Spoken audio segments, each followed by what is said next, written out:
सुजला Suphala Malay जैसी तरह सश श्यामला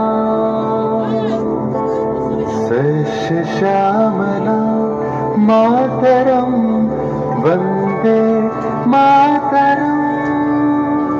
1908 সালের 11ই অগস্ট কিংসফোর্ডে বন্দে মাতরম বলার দোষে যে বালককে পেট মারার হুকুম দিলেন ব্রিটিশ সরকার, তারই পক্ষে দাঁড়িয়ে ক্ষুদিরাম বসু ও প্রফুল্ল চাকি সাহেবের ফিটন গাড়ি লক্ষ্য করে বোমা চালালেন মুজফ্ফরপুরে।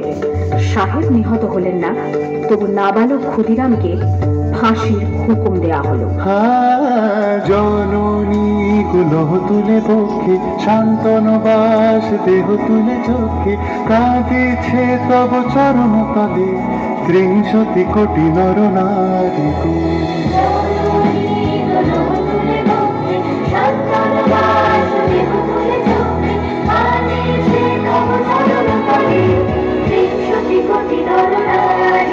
যারা স্বর্গগত তারা এখনো চলে স্বর্গের যে প্রিয় জন্মভূমি, এসো স্বদেশ প্রতের মহাবিখ্যাত সে মৃত্যুঞ্জয়ের চরণ চুমি। যারা জীর্ণ জাতির বুকে জাগালো আশা, মন মনের মুখে জগালো ভাষা, আজি রক্ত কমলে গাথা, আজি রক্ত কমলে গাথা মারল খায় বিজয় লক্ষ্মী দেবতাদের কালে।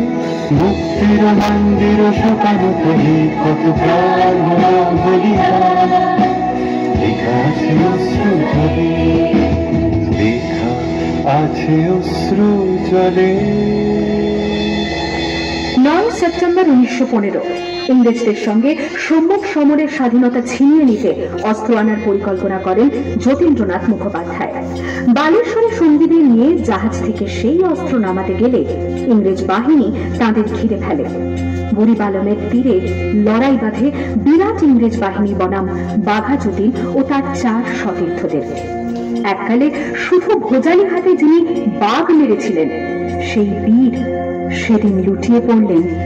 আমি হাসি হাসি পড়ব ফাঁসি, দেখবে ভারতবাসী। ও মা হাসি হাসি পড়ব ফাঁসি, দেখবে ভারতবাসী। একবার বিদায় দে মা, ঘুরে আসি। 18 এপ্রিল 1918 মাস্টারদা সূর্য সেন ও তার 65 জন শিষ্য মিলে পরিকল্পনা করে চট্টগ্রামে ব্রিটিশ পুলিশের অস্ত্রাগার লুট করেন এবং তারপরে লুকিয়ে আশ্রয় নেন জালালাবাদ পাহাড়ে। এর 4 দিন পর ব্রিটিশ বাহিনী খুঁজে বার করে মাস্টারদা ও তার সঙ্গীদের। সেদিনের অস্তমিত সূর্য ছিল সূর্য সেনের রক্তের আভান, সোনাভান আসে রাখায় উল্টেরিয়ে দুস্তা দুস্তা ফেলে বন্যার মতো বেরিয়ে। আভান সোনাভান আসে রাখায় উল্টেরিয়ে দুস্তা দুস্তা ফেলে বন্যার মতো বেরিয়ে।